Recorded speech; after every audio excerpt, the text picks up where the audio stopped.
Adonai Natan v'Adonai Lakach Yishem Enai Mevarach. The Lord has given, the Lord has taken. Praise be the name of the Lord our God.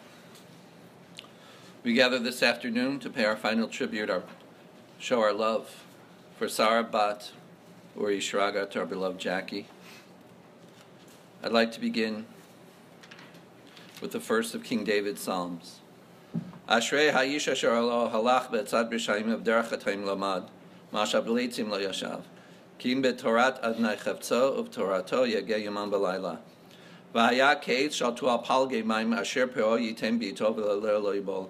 V'chol asher ya'aseh yatzliach. L'chein ha'rishayim. Ki im k'motz asher titven ruach. Al kein lo yakumu rishayim b'mishpat v'chatayim b'dat tzadikim. Ki yodeh Adonai derech tzadikim v'derech rishayim toved. For those of us that had the blessing of knowing Jackie, how beautiful and true King David's words are. Happy is the person who does not follow the counsel of the wicked, nor remains in the company of the sinners, nor sits amongst the scornful. Rather, they delight in the Torah of the Lord. They meditated upon it both day and night. They will be like a tree planted by streams of water that yields fruit in season. Their leaf will not wither, and whatever they do, they shall prosper. But it will not be so with the wicked. They will be like the chaff that the wind drives away. Therefore the wicked shall not survive judgment, nor the sinners remain in the company of the righteous. For the Lord loves the way of the righteous, but the way of the wicked is doomed forever. There are many, many members of the community that expressed the desire to speak. However, we're limiting today's speakers to the following. First, to Ronald Loring, beloved, close friend of the family. To her beloved sons, Howard and then Bradley. To her beloved brother, Fred. And then Dr. Keith Stamen, Jackie's beloved brother-in-law. Then Fred Stock, the president of the Jewish Community Service. Deborah Wax, beloved friend. Scott, her son. And finally, Stephen, her beloved husband. Ronald.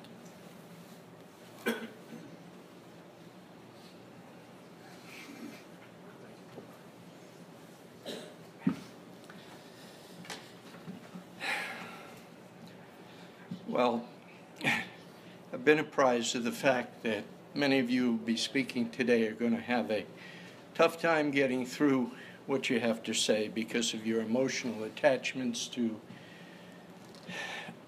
Jackie. I want you to know you've got company, so forgive me if it doesn't come across too smoothly. To all of you here today, she is gone.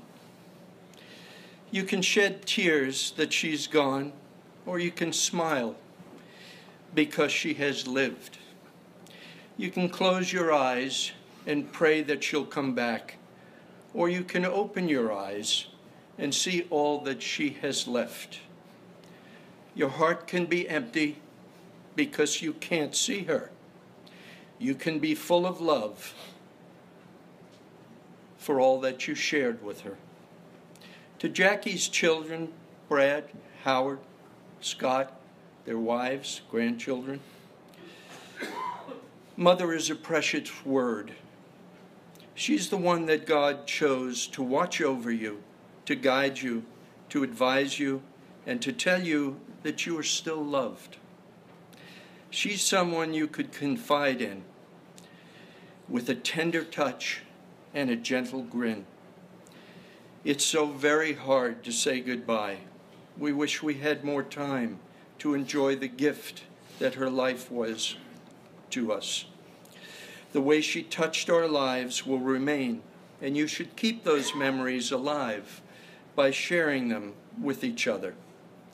Even though her life had many obstacles, was rocky at times, and she struggled for many years and had a devastating illness, her prime focus was always loving and caring for her family. And she tried in so many ways to show that love to you in spite of her adversities to the very end. She would often tell us that there was never a day that she was not proud of the three of you and the men that you have become, and of the joy the grandchildren gave her in her last years of her life. Sadly, you guys have not only lost a mom, but you've lost your best friend.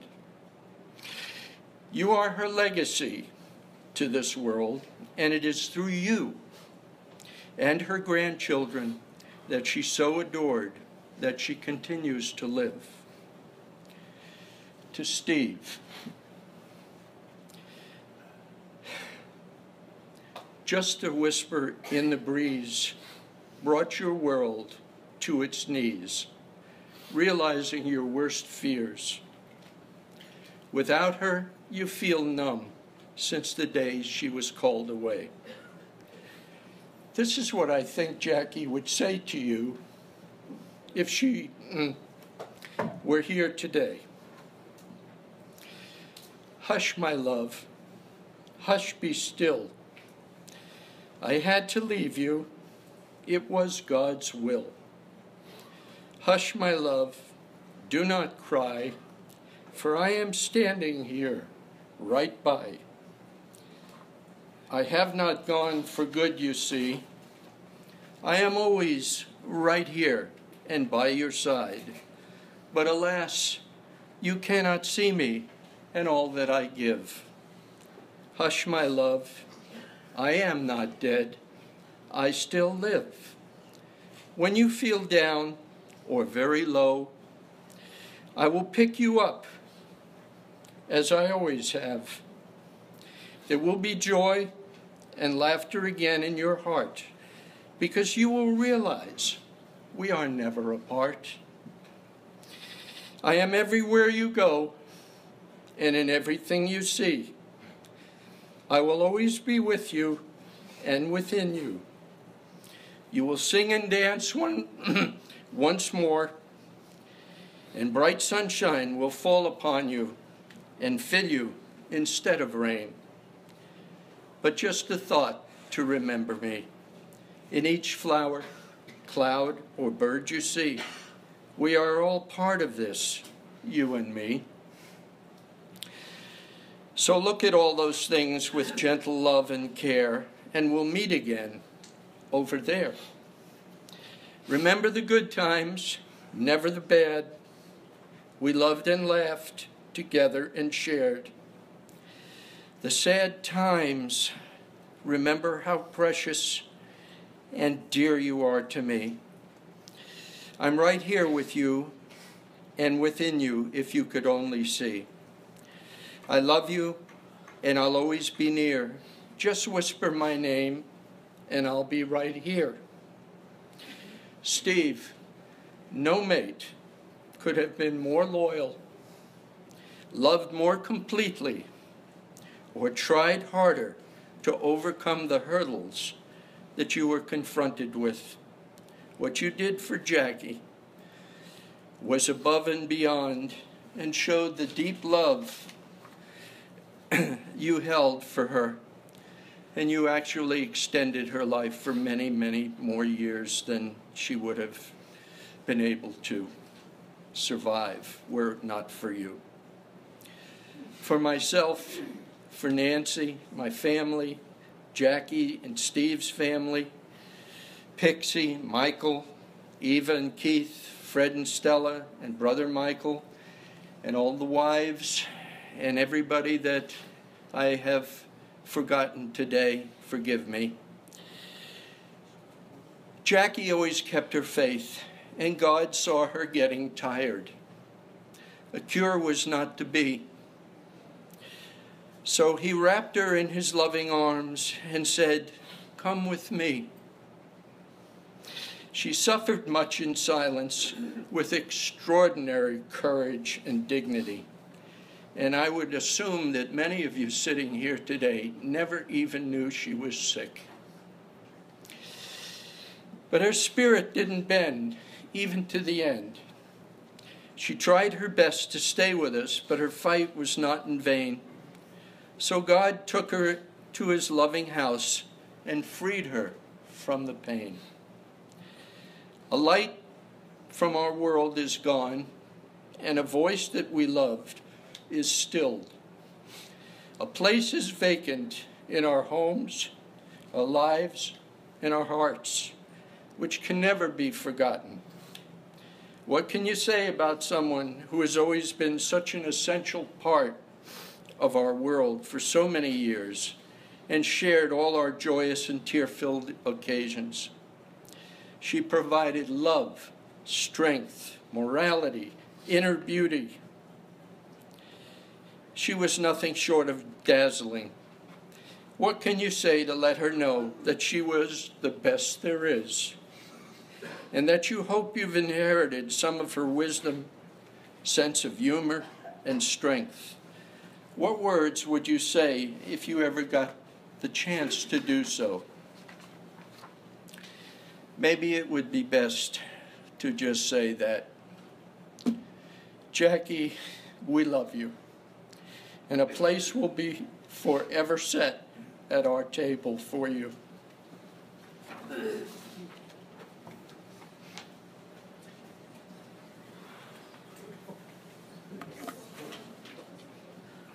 Howard.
Unfortunately, this is a day that we never thought we'd have to encounter.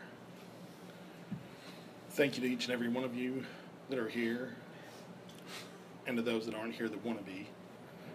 Your kind words have meant so much. They're so soothing. She was so much more than our mother. She was a friend. She was our best friend. She was always there for our with guidance. She was an Oma. She was the best grandmother. She was the best of everything that I could ever want out of a mother and out of a friend. Steve, thank you very much for loving our mother the way that you have over the many years. Thank you for loving us. We love you. Scott, same with you and your family. She fought this for 3.5 years. And she kicked its ass. She really did. That's the only way to look at it. She is no longer suffering. She took it and she beat it in her way. She was the most beautiful person inside and out. I hope that when my son grows up and finds somebody, that he finds somebody with half the heart and half the love and compassion that my mother has.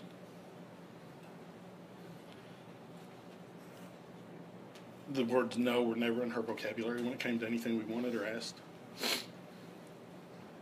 She didn't care. All we ever had to do was pick up the phone call. There were times we would argue, we would bicker and fight, but who doesn't?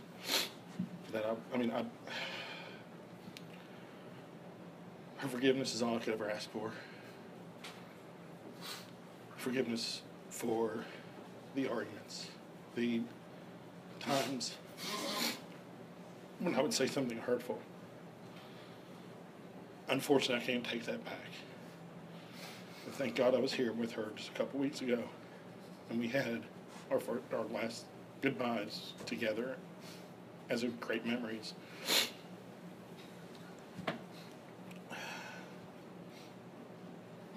you. Always will.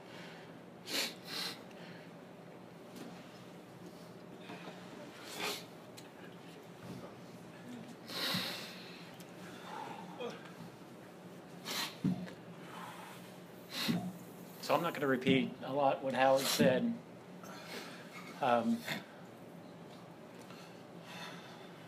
Brad. I'm Jackie's youngest son, and that guy's dad. But I love my mom. I love my mom more than anything, except my family. And she was my family. And I wish I was here last week. But my mom told me to go somewhere else. I had a mission to go across the country, and I was riding my bike. Man, I was in a horrible spot the day before she passed away. And I mean, I was in a horrible spot. And Eva, you don't know this, but when I was a little kid and I was in a horrible spot, I'd always ask for Omi. And I remember I was freezing down at Eagle Lake, sleigh riding, and I fell into the water, and I rode my little BMX bike all the way home, and I got in the bathtub and said, Omi, get me home. Omi, get me home. Well, my son had an Omi, and that Omi was my mom. And she protected me about 3 days ago at 13,000 feet. And she'll protect him. She'll protect him the rest of his life. But one thing I want to say about my mom is she was amazing. How many times, can anybody just raise their hand and say, how many times a day did she say that? Hey, how you doing, Jackie? I'm amazing. She had cancer. She was amazing. I used to make fun of it. I think I was telling somebody, nothing's always amazing. My mom was always amazing. And she made everybody feel amazing. Steve, thank you, man. That was one beautiful, beautiful woman. Beautiful woman. And she's touched all of us, and there's a little bit of Jackie Hurts inside of all of us. Maybe you can look down and actually give like she does. And that'll make everybody feel good. Thank you all for being her friend.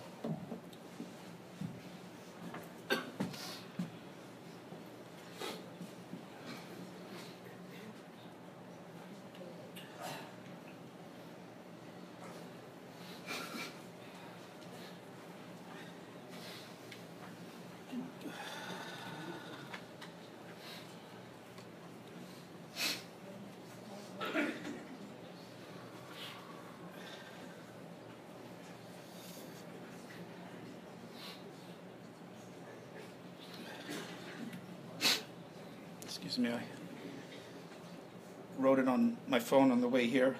So I find it. There it is.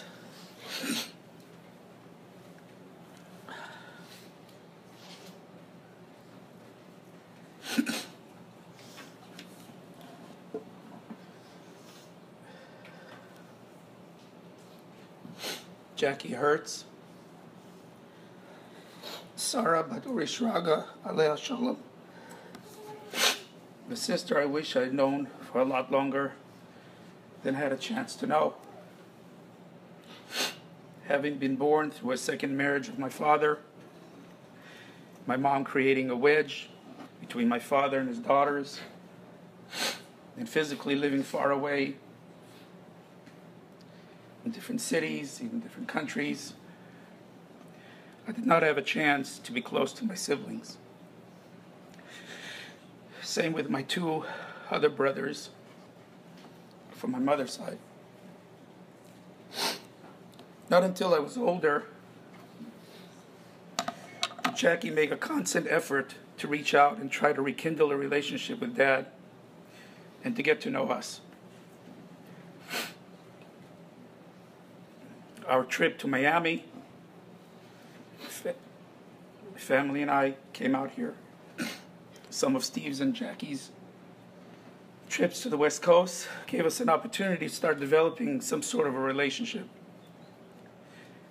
I must admit that I'm terrible, actually horrible, at initiating and keeping in touch with people.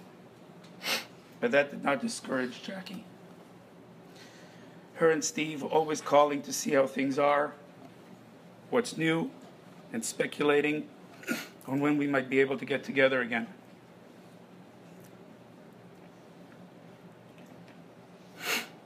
It was at best a 5-to-1 ratio for us, them calling 5 times and us calling once. But that did not discourage her. She was determined to have some sort of relationship with her past. And I'm so glad she did.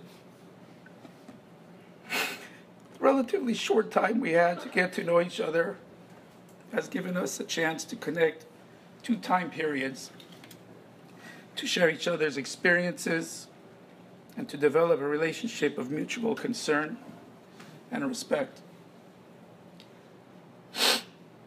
I remember them visiting us when I was much younger, her spending time in the room with my father, our father, just bonding, him showing her drawings of furniture he made in the past, bridges he designed in the war, and other stories and artifacts from their past. The more she got to know, the more she wanted. She was like a sponge that wanted to soak up as much as possible in the short time that was available. She thrived on it. I also remember a time when she wanted to see Dad on a visit to the West Coast, but not being able to communicate with him because of my mom. I suggested she visited him in the morning in shul, at the synagogue, right after davening, the morning prayers. What a shock he had when he walked out of those doors to go back home. They spent about 2 to 3 hours just embracing each other and cherishing the short time they had. My mom was probably wondering what the heck happened to him. Well, she found out, and a few days later, Jackie got a letter from him, totally contrary to what transpired just days ago. But Jackie knew it wasn't him. What a sad situation. That too did not discourage her. She kept pushing. When her mom Ruth passed away, I remember talking with her at length about her life growing up in that first marriage and after the divorce. It was hell for her and my sister Eva. Their mom trying to raise them the best she could under extremely difficult circumstances. It was very interesting to me because it filled in missing information about my father's past. But even those dark moments did not discourage her from moving forward with her desire to connect. I'm sure Steve has told her several times, "Why do you do this? Why do you want to keep being hurt?" Our little brother Michael decided he wanted to move to Miami, so she and Steve welcomed him with open arms, even though they only knew him for a short period of time. They looked after him for 2.5 years. That was Jackie. And that is Steve. Always doing for others. Thank you for that. Jackie had a very spiritual side to her. She enjoyed her tradition and wanted to connect in whichever way possible. I remember when she and Steve were preparing for and took a cruise through the Panama Canal to Los Angeles. On that cruise, which was during the holiday of Passover, she put together a whole Passover program for over 100 people. From food to prayers to the whole Haggadah service. It was an extensive package, and I enjoyed reading it when she showed it to me upon their arrival. Again, when her mom passed away, I told her something that I had learned, and she found it fascinating. Tradition tells us that people and souls get judged on 3 occasions. Once a year on Yom Kippur, the Day of Atonement, for the past year and the coming year.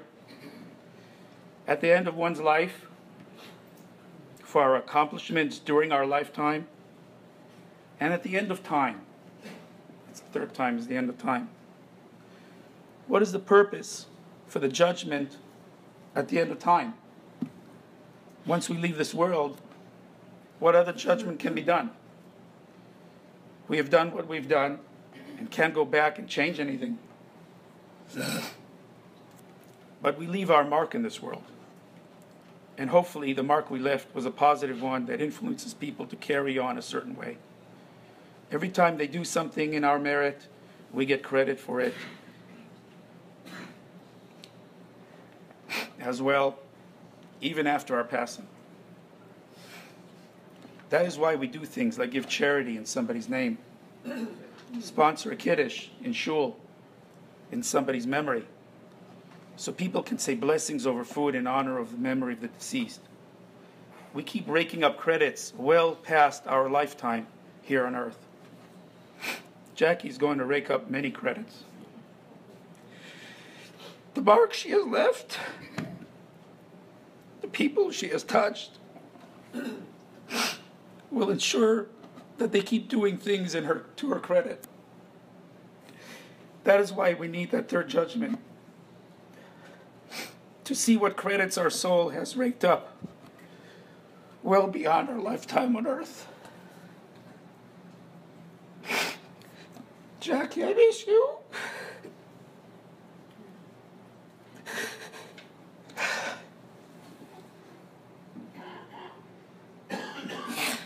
I'll always remember you. Steve and I have vowed to keep in touch, try to get together from time to time. More credits to your soul. Thank you for reaching out and making the few short years we had together so memorable. Live in peace in the world that you have now entered.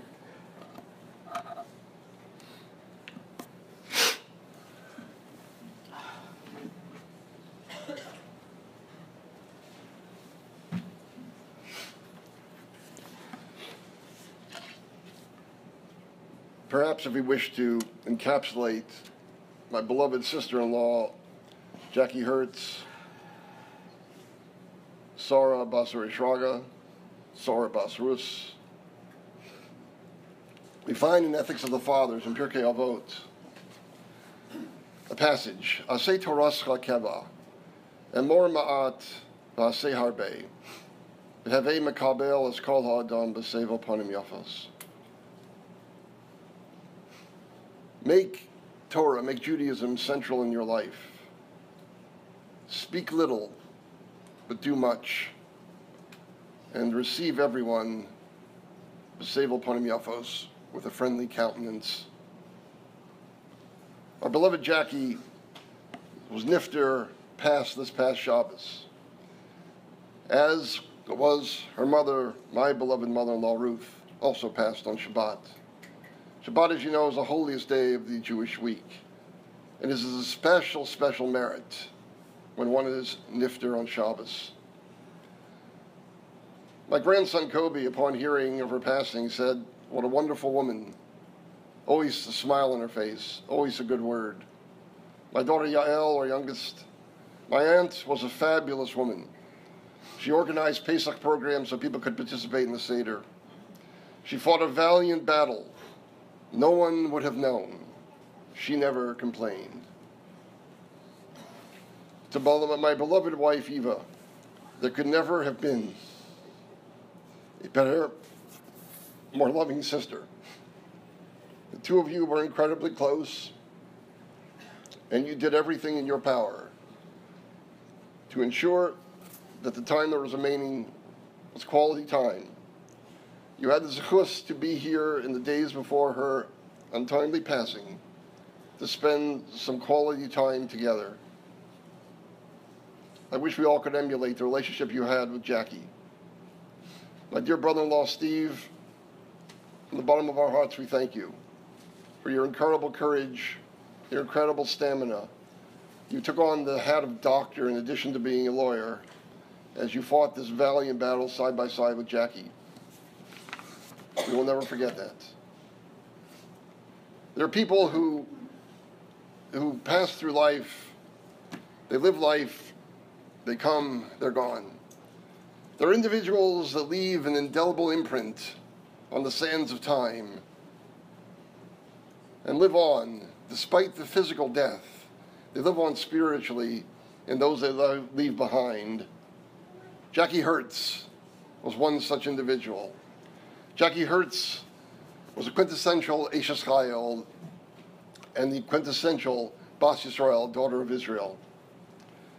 My dear sister-in-law, it's incumbent on us to ask Mechila at this time, and I speak for myself, for your beloved sister Eva, and for my children, that because we are human, we fail, and we have failings. And for whatever misgivings, whatever mistakes we made in our relationship with you, I ask at this time that you give us and grant us Mechila. And our wish and our fervent hope is that your neshama ascends into the hands of a loving God, in the hands, I might add, of Rus Bas Binyamin. We will miss you. You have touched us in ways that you only know. We will always love you, and you will always remain in our hearts. We love you, my dear sister-in-law. Rest in peace.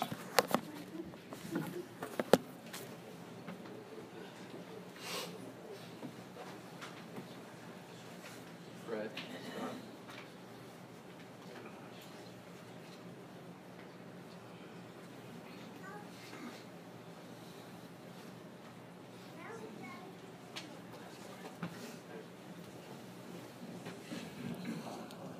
Stephen, thank you for giving me the opportunity to speak for a few moments about Jacque. So, all of us in this room have had the good fortune to have been influenced by Jacque's life and to be part of her sphere. I suspect that it's somewhat rare that a person gets up and speaks at a funeral like this about her work. What does that have to do with her life? And as I listened to the people who've spoken before, the members of her family and her friends, I just want to share with you that Jacque and I met as professionals. We worked together for many years when I worked at Douglas Gardens and when I worked at as I've worked at JCS over these past few years. And I can tell you that not only has her impact been felt by her family, it's been felt by those in the community who benefited directly by the work that she did. I don't know how many of you know who she focused on in her life. She focused in her work, her clients were perhaps the folks who could least advocate for themselves because of the condition that they were in. And I can tell you, Jacque was a tireless advocate for her clients, the neediest of clients. And as I stand before you, I would like to say that I represent all of the professionals, and there are many in this room, who worked with Jacque over the years and appreciated what she did for the folks who needed it the most. It was extraordinary. In the last few years, I didn't have as much contact with her as I did in the past when I worked at Douglas Gardens. But the interesting thing is I remember conversations that I had with Jacque 12, 13, 14 years ago. And I say to myself, wow, I've spoken to a lot of people as a professional in my life. And I say to myself, why do I remember those conversations? And some of them had to do with specific clients that were placed in our facility.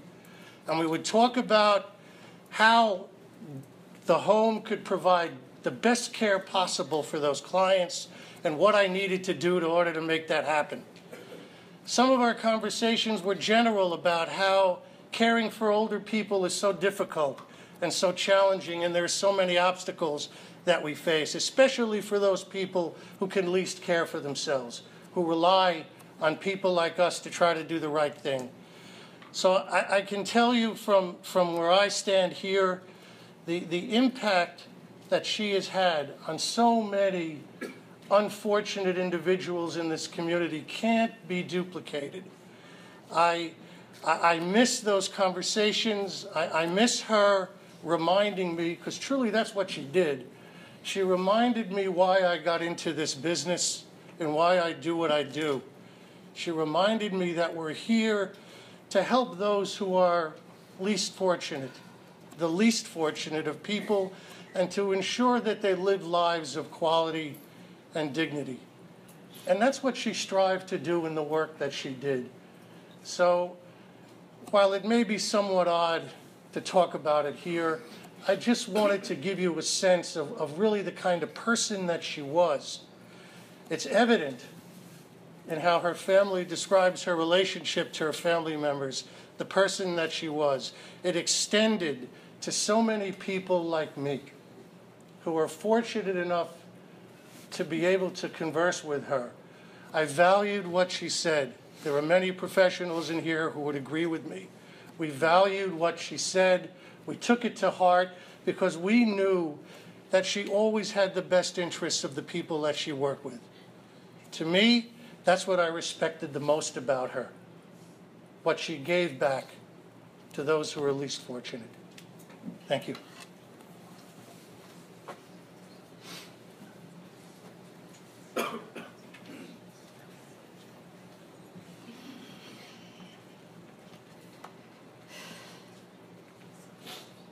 I think, as so many people today have said, this is going to be difficult to get through. But I knew I needed to do this when Steve asked me. Jackie and I met close to 20 years ago in Judge Maria Korvick's chambers. Jackie was there representing the rights of one of her clients. Everyone in the room was insisting that because this client's behavior was odd, it meant she was incapacitated.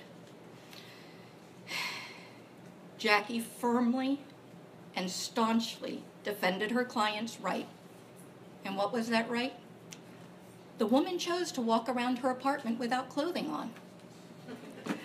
Jackie had a clear understanding of this. She said, it's Miami, it's the summer, and God forbid she wouldn't want to put on the air conditioning and cause a high electric bill.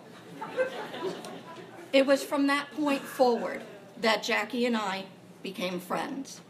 We always laughed that a naked elderly woman is what brought us together.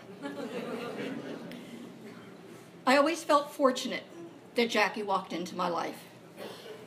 Jackie became a colleague, my friend, and my family. We made a good team for our clients.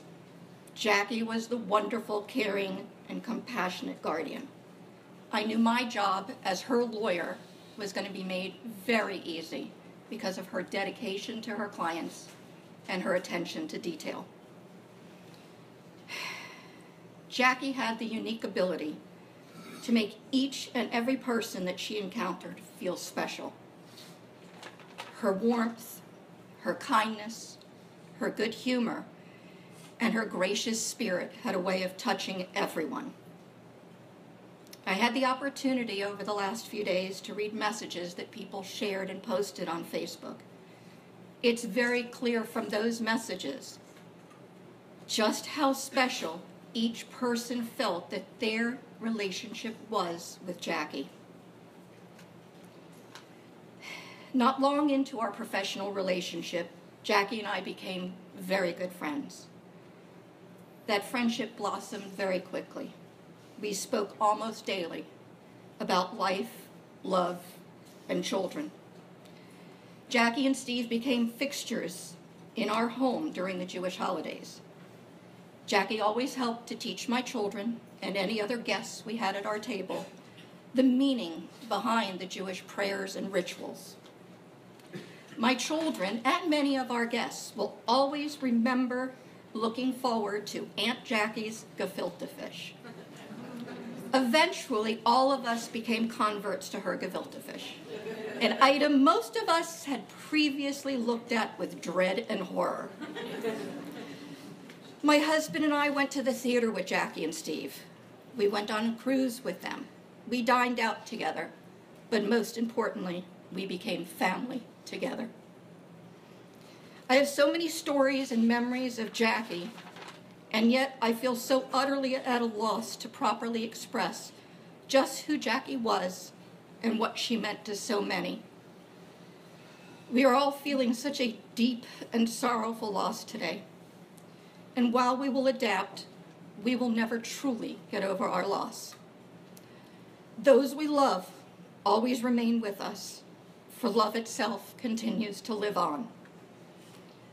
Our cherished memories of Jacque will never fade. They will continue to stay with us in our hearts and in our minds. In this way, Jacque will never be more than a thought away. For wherever a beautiful soul has been, one finds a trail of beautiful memories. Jacque will continue to participate in every act, thought, and decision that I make. Her love and thoughtfulness has left an indelible imprint in my memory. I will try to find comfort in knowing that my life was enriched by having been the recipient of her friendship and love. Jacque, you were my light, my sister of the heart, my gift of love and joy. So every day, I vow to make a difference, share a smile, live, laugh, and love. I will use my voice for kindness, my ears for compassion, my hands for charity, my mind for truth, and my heart for love. I will do this in your memory to honor you.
Speaking in tribute to her beloved sister-in-law, we call upon Stephen's sister, Sharon.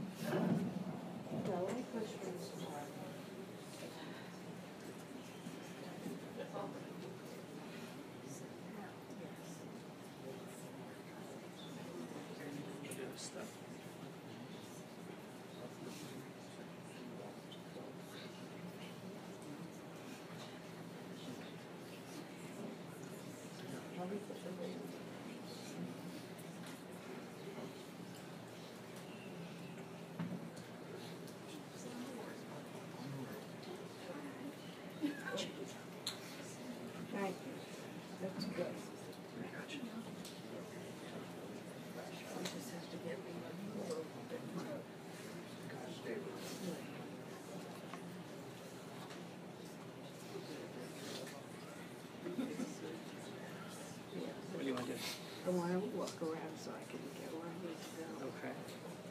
What can I do to help you? What's it?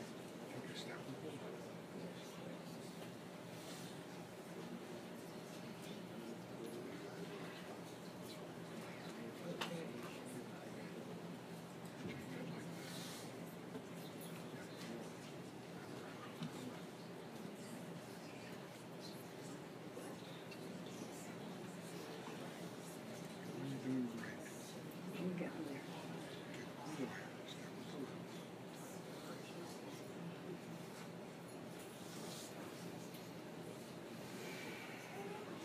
take a left. Come on the left. Okay, now. No, I want to hold here. I feel more comfortable.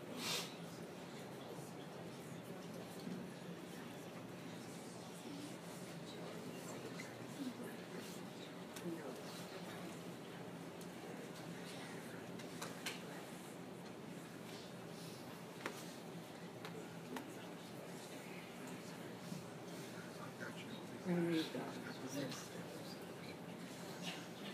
I know I can do this.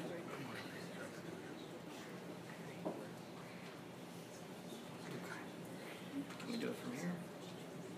Yeah. Because we got to go back afterwards.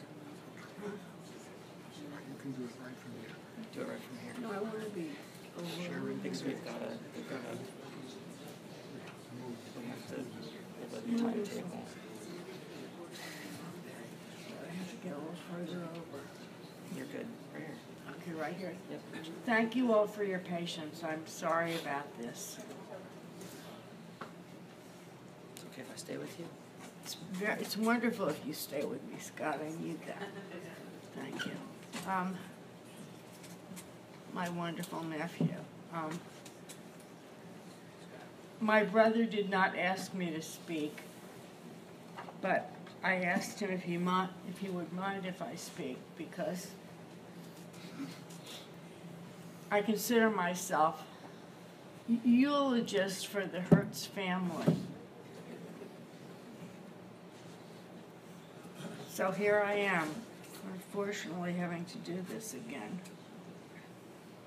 It's very heartbreaking for our entire family.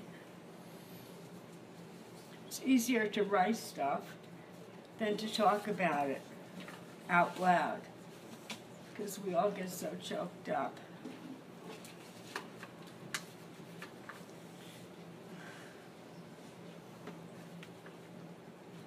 Now we know that Jackie did so much good for so many people in her lifetime.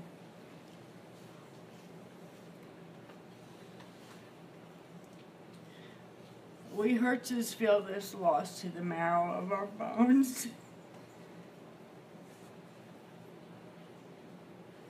Well, we know that there's a universe of people in the greater Miami area and beyond, especially the elderly, who will deeply mourn Jackie's angelic presence in their lives. She was an advocate for the quality of their lives and their health care treatment, their abilities to live comfortably and enjoy their final time on this earth.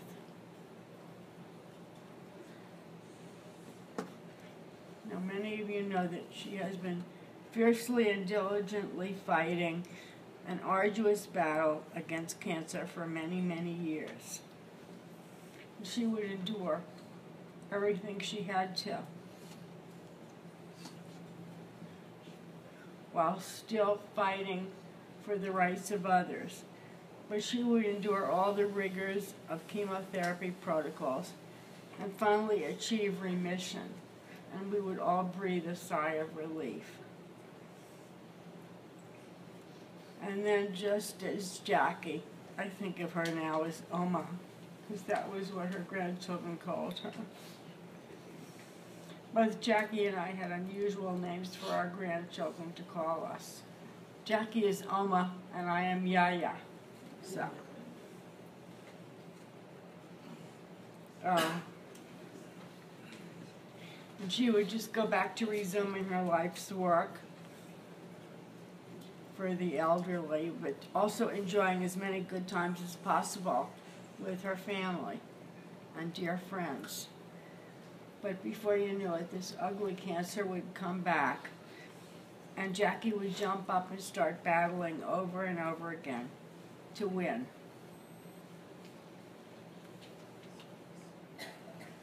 But that was Jackie, whether she was fighting for her own life or for her precious clients, who, along with their families, often became dear personal friends. She was a bright star in our life, always.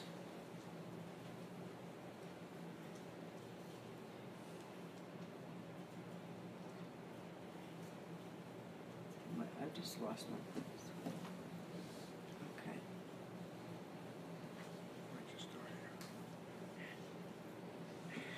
Together, Jackie and Steve were an unbeatable team. Working together in business and life to make things positive for everybody. I'm sorry. Together, they gracefully managed the final chapters of our parents' lives. They even provided 24/7 care for our mother for months in their home while trying to make her as comfortable as possible at home rather than in a hospital.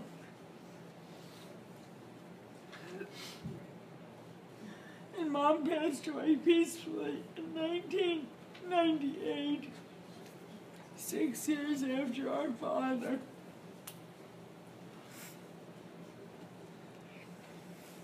And just last year in June, when I suffered a massive stroke, they were tireless in their devotion to my recovery, making trip after trip from the East Coast to the West Coast where we live to help my husband and me in whatever way they could. They arranged for a nurse to stay overnight with me so that my husband Mike, who's right here, and my daughter Dorian, who had flown down, could get some sleep because they were staying with me in the hospital all the time.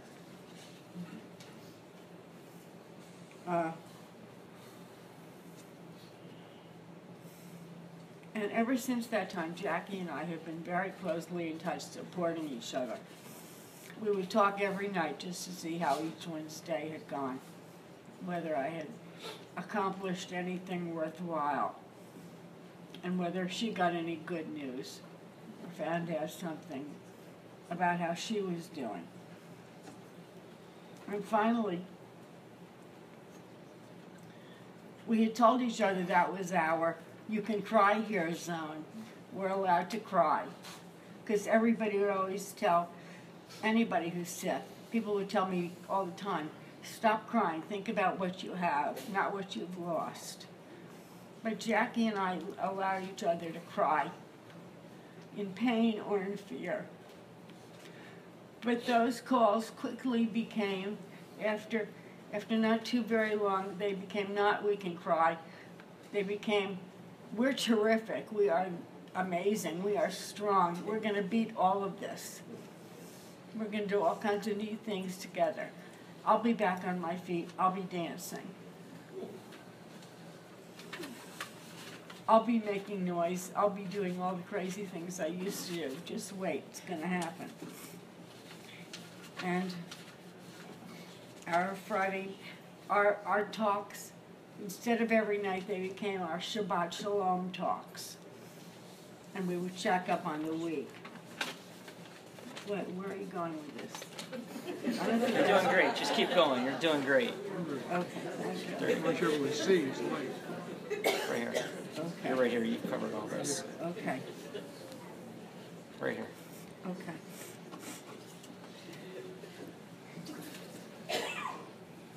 Thank you all. So we who survive her, wish she was still here, unfortunately to endure the pain, but to be with us. She is not in a better place. She just isn't here any longer.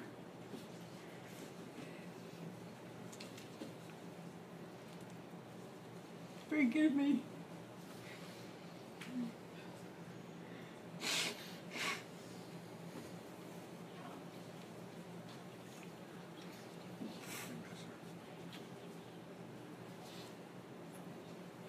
We miss her many kindnesses, her goodness, her thoughtfulness.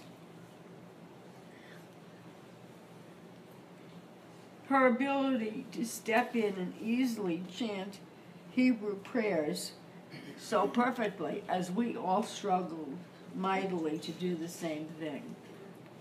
Jacque knew everything, was up here, and she did it perfectly.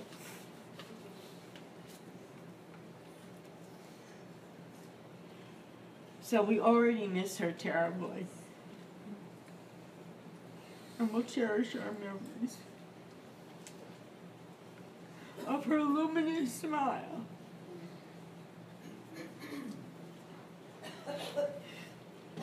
her sparkling laugh. Jacque has so much more living to do, more time to make life better for many older, sick, and disabled people, and more time to spend with her 4 grandchildren who she so adored. Hayden, Maxton, where did Maxton, where's that? He stepped out? Okay. Tobin and Ellison.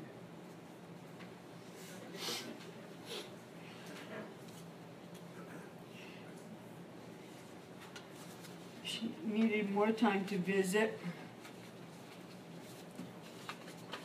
her family up north,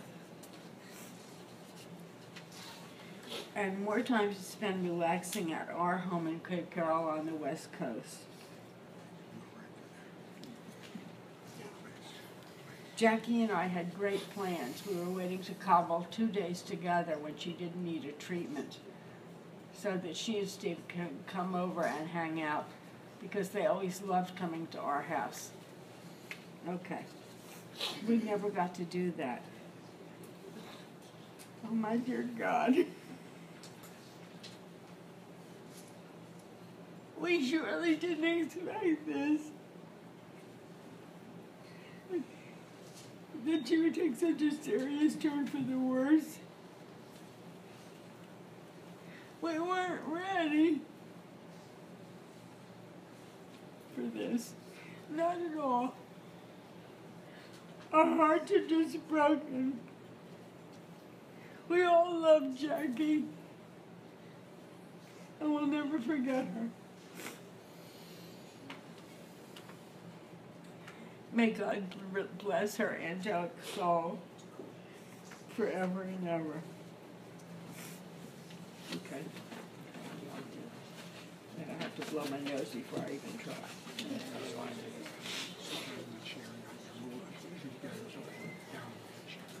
Really? Just sit back. Just sit down. It's right behind you. Thank you. Sit back. Okay. What time is it? I'm just going back. Thank you, all you strong people here.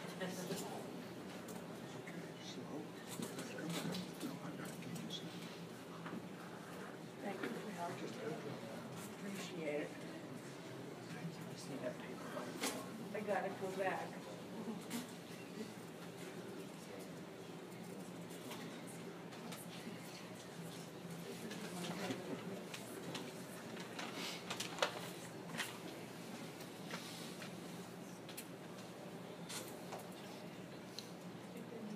Good afternoon. For those of you that don't know me, and apparently many more of you know me than I know you, and I apologize for that. I got many hugs and kisses, and people all knew my name. But I'm Scott Hertz. I'm her other son. And that's really what I am. She was my mom. And I've prepared a short 2-hour soliloquy to follow up on all of the many wonderful things that you have been told here today. But what I wanted to say the most, and I think this, everyone here, if you're here, you probably already know this, but I just think it has to be said. Jacque cared. And that's, to me, what defined her. Jacque cared about everybody and everyone. She cared about her family, of course. Everybody cares about her family. She cared about her friends. She cared about her clients, I'm sure any of you that knows Jacque professionally has a story to tell like Deborah told. All of her clients have a story like that. And she saw what was necessary for each one of them and did what was best for them. But not only that, Jacque cared about waiters and waitresses. She cared about the person standing next to her in line, the person in front of her, the person behind her, the people that weren't in line yet, the people looking for something on the shelf. You know, Jacque couldn't go anywhere without meeting someone and making a new lifelong friend. And that was Jacque. And that's what she was really about, at least in my heart. That's what I know.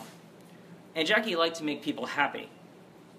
And the thing I remember most about Jacque is that she never lost her childlike enthusiasm for life.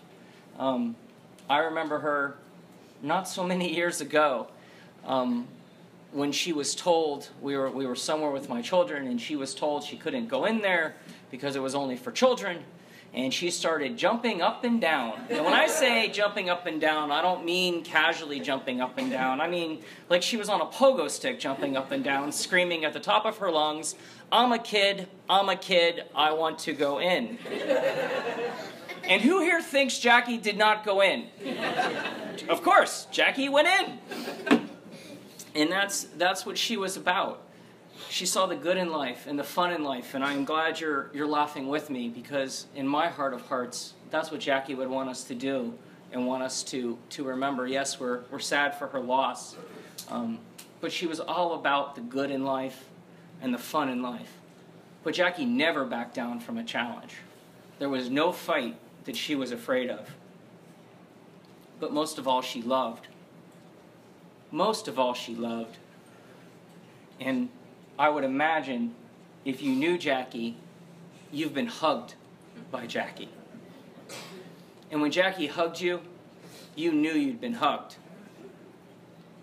And I think that's important.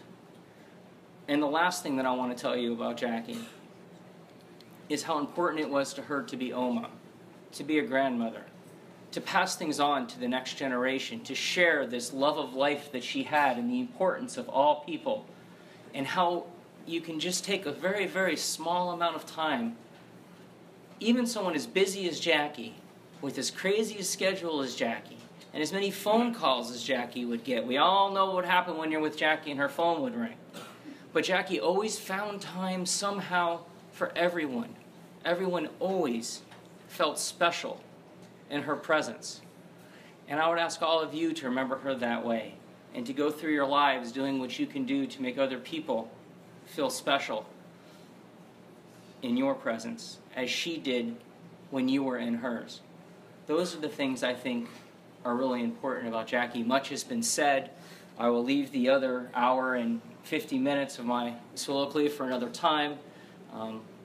But she truly touched all of us and was truly, as Brad said, an amazing woman. My aunt, the writer in our family, complains about the use of the word amazing. She complains that everyone says amazing. She says if everything is amazing, nothing is amazing. But you know what? If you look up amazing in the dictionary, I think that's what you'll see. Because that's what she was. And I ask all of you to just remember her that way and have a prayer for her in your hearts. We very much appreciate all of you coming out today to show your respects and your remembrance of her. Thank you very much.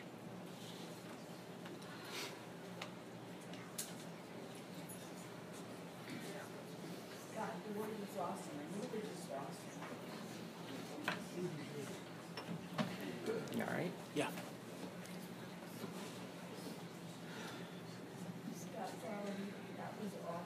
I appreciate all of you that have shown up and the courtesies to let the people that have come before me say what they wanted to say. Our list of speakers was not going to be this long. I said I would like to speak, but I don't think I'll be able to. Howard and Bradley said the same thing, and they did a magnificent job. You all can read the posts on the internet. And most of you do not have to be told what Jacque was or what Jacque did.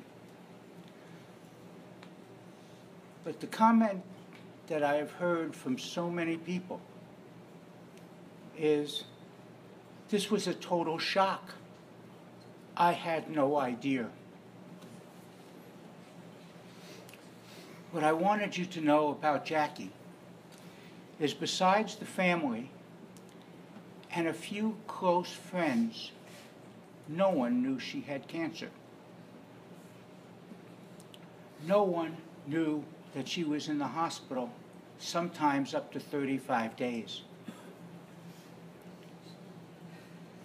Jacque took care of people.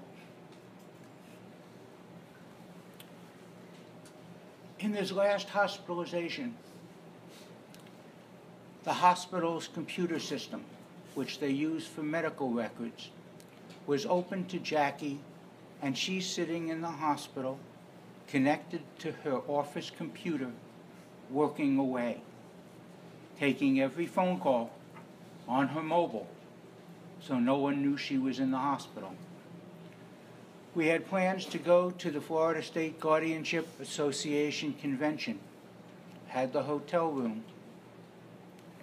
She wouldn't let me cancel it until I knew she couldn't go. Jacque did not make arrangements for her death. She said, as sick as she was, I'm going to beat this. This is not going to get to me. I have too much to do. I want to live. And if I make arrangements for my funeral and for my death, I'm admitting the possibility that I might not make it. Try was not part of Jacque's vocabulary.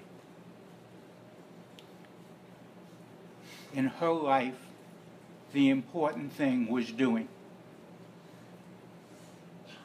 Some of the things she was not able to accomplish, but it wasn't because of her efforts and her determination. She never tried. She did it. So if it came to a shock to many of you, it came to a shock to us. Jacque had wonderful care. She had the latest medications that someone could have.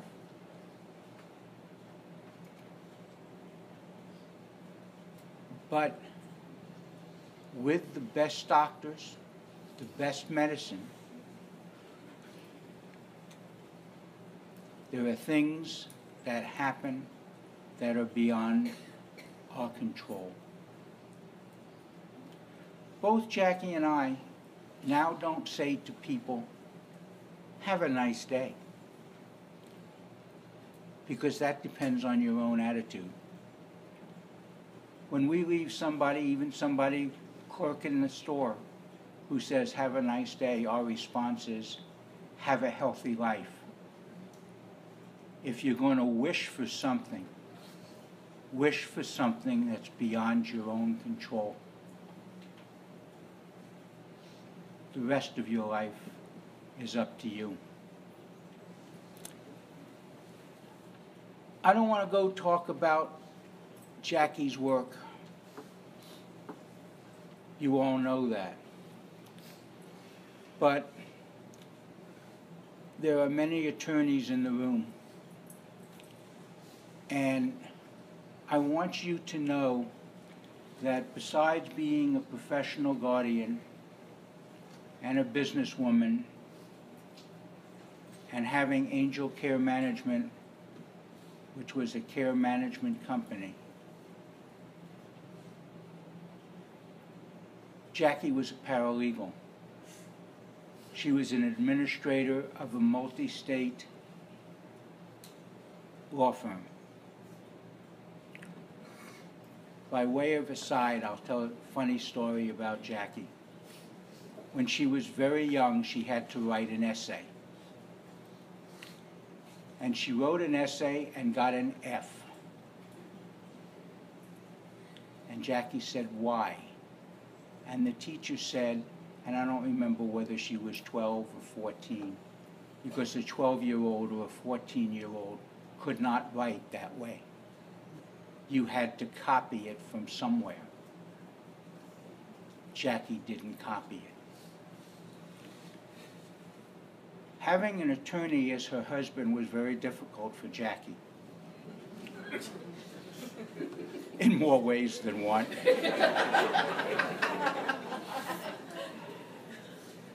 However, in dealing with attorneys, Jackie could prepare her own pleadings. She had a tremendous legal mind. And she kept hearing, "Oh, that's not you, that's your husband." Well, I'm here to tell you today that while we discussed many things, almost everything that she did herself. It was her knowledge that you all had the fortune to experience. A lot of you know Jackie for her humor. And one of the things that she said and really believed was, we're in a very serious business, but we cannot lose our sense of humor. And that's the way Jackie went through life. There are two words that control what you do: no and yes. I don't think that we heard no very often from Jackie. She was a yes person. She was going to accomplish it in some way or another. She would try to do what would please everybody,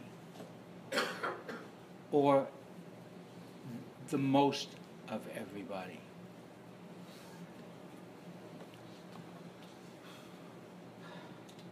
Say a lot about Jackie.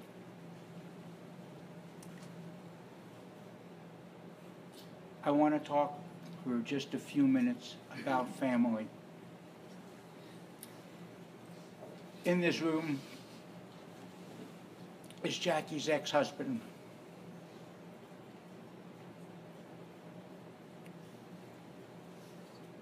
Scott's mother, his biological mother. Both of them are extended family.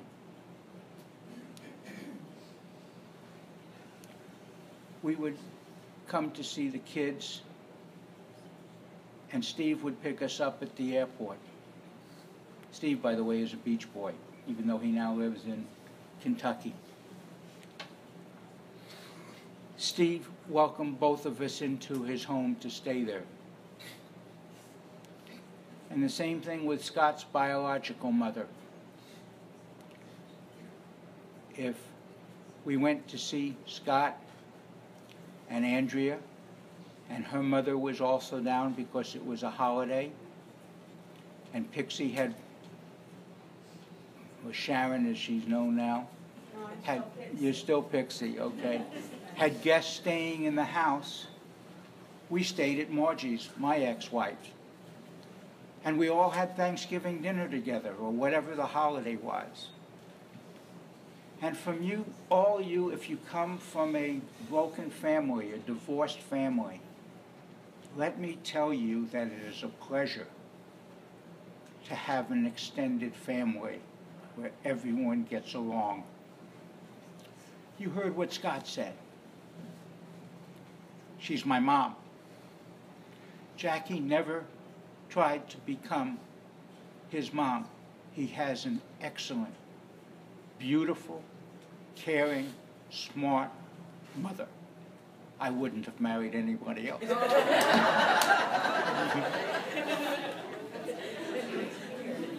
But Jackie was as much a mom to Scott as anyone could be. I have 3 sons, and 2 of them I don't call stepsons. It's never been part of my vocabulary.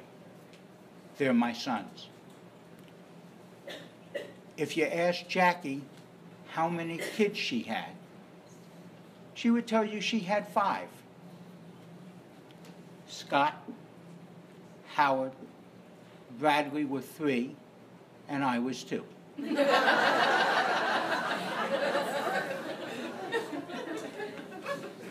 I'm glad to see that I have my son's sense of humor and I can make you laugh at such a serious time. I didn't think that I would be able to stand up here and get through the tears. But there was things that I wanted you to hear. And I think that the people that spoke before me have told you enough about Jackie. Jackie is a big, big, big, big loss to me. We were married, but our life together was so much more than a marriage. We were truly friends. We were business partners. And we lived a life in happiness and laughter every single day. One of the most wonderful things is having a home that you cannot wait to get back to. And that's what we had. We often talked about if there was a way to bottle our relationship and sell it, we would easily become millionaires.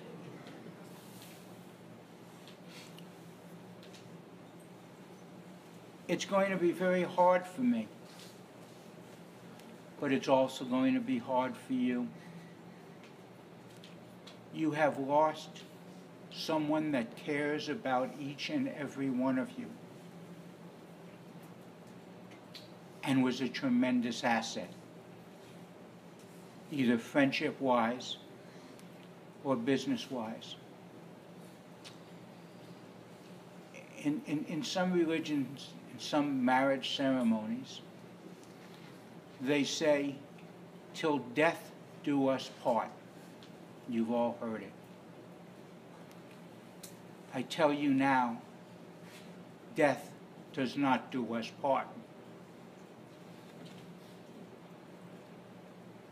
Jackie and I will be together for as long as I live. And I hope that that relationship will stay alive and her memory will stay alive in our kids and our grandkids.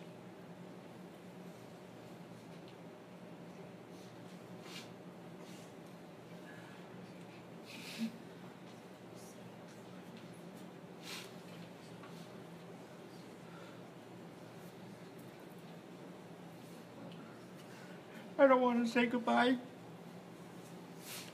so I won't close.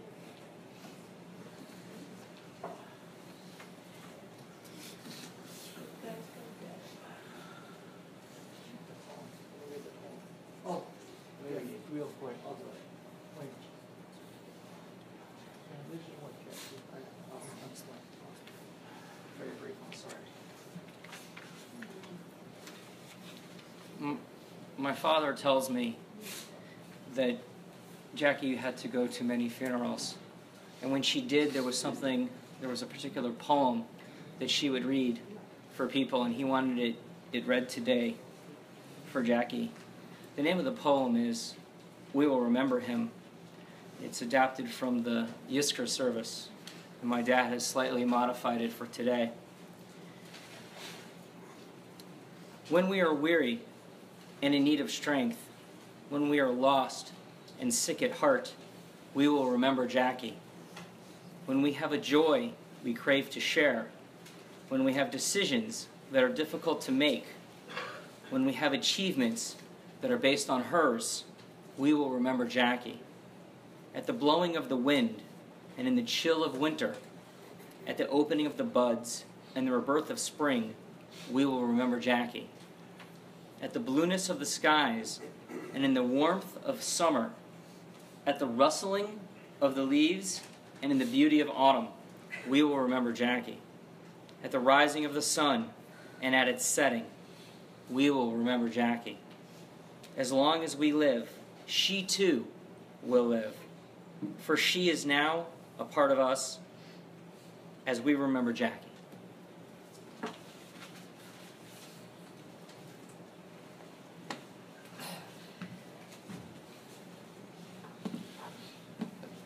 As we learn in Pirkei Avot, Hayom Katzar v'Avodah Merubah, which means the day is long and we yet much work to do.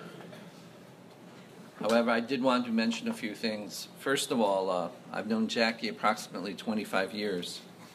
I have absolutely no idea why she liked me, but I can tell you why I love Jackie. Stephen, I'm sure you know the story. A number of years ago, many years ago, I was in the hospital visiting a patient, and apparently Jackie recognized my voice. So she met me as I was walking out of the patient's room. She met me in the hall and she said, "Rabbi, would you say a few words and would you sit with someone who's very, very sick?" And I said, "Absolutely." So I sat with her and I talked with her, and Jackie stood outside. When I came out, I said to Jackie, "Should I call her children?"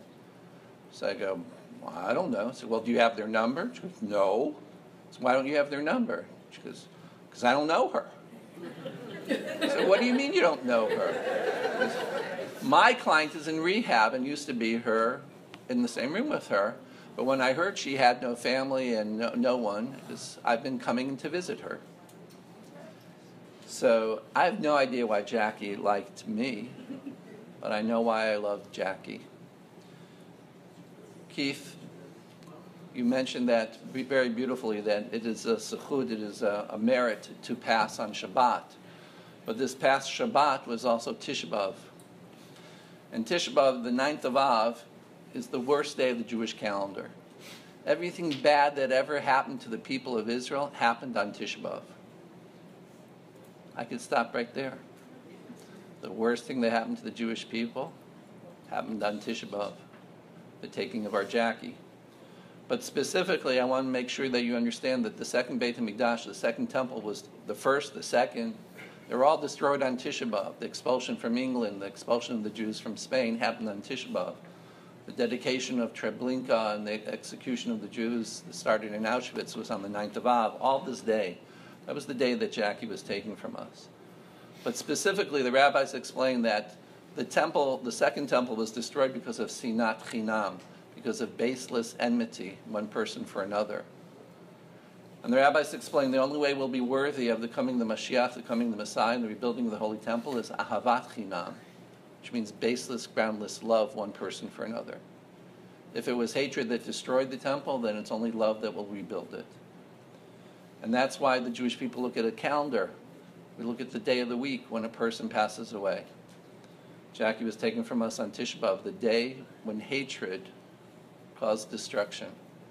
And I think it's because we'll always remember and mourn with the entire people of Israel on Tisha B'Av, the mourning of a neshama like Jackie's, a woman who had the tremendous capacity to love people, was always giving. And it wasn't a job, it wasn't a vocation for her to take care of people and to love them. It was definitely a way of living her life, to making sure that there was blessing, there was healing in the place of pain, there was light in the place of darkness, and that there was love in a place of hatred. Zichrono livracha, may her memory be a blessing. I was sitting with the family last night, and wow, Jackie was a person. She wasn't secretive, but she had a lot of secrets. I had no idea she taught Hebrew at the Hebrew Academy. All these years I've known her, I had no idea. I spoke with her last week. I had no idea she was sick. She said to me, my sister Eva is coming into town next week. I want the three of us to get together. Absolutely. She never told me she was sick. She just wanted to meet. One of the things I explained to the family last night is that in the Shiva house you're supposed to eat a hard-boiled egg. I started to explain to Brad and Scott and Howard. The rabbis explained there are many reasons, and I started rattling off my favorite. One, an egg is round, and life is a cycle.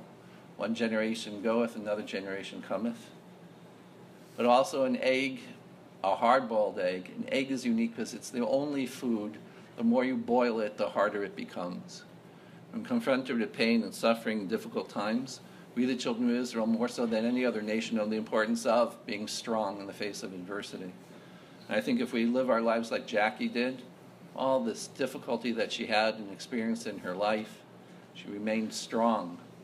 And like an egg, like a hard-boiled egg, we should remain strong too. But also, an egg is a symbol of life in transition, which means an egg begins inside of a hen, and it's brought into this world, and it matures inside a shell, and eventually the egg breaks, the chick flies away, and leaves behind the empty shell behind. What a beautiful analogy to the way we live our lives. Our neshamas, our souls exist prior to our life here. We are brought inside a shell, and we mature inside a shell, an earthly body. And when it's our time for our neshama to break free, our souls break free and leave behind the empty shell. But the holiest and most important part continues to live on. The last reason I think that we should explain the importance of eating a hard-boiled egg in a Shiva house is because an egg is the only food that does not have a mouth. All foods have an opening. An egg is the only food that's sealed. Because the classic question that we ask ourselves is, Rasha v'tovlo, tzaddik v'ralo. Why do the evil appear to prosper, and righteous people like Jackie have such difficulties and pain and suffering? We don't have that answer. Like an egg, our mouth is sealed. I cannot give you that response. I do not know why righteous people have such difficult lives. Why righteous people sometimes have a lot of pain.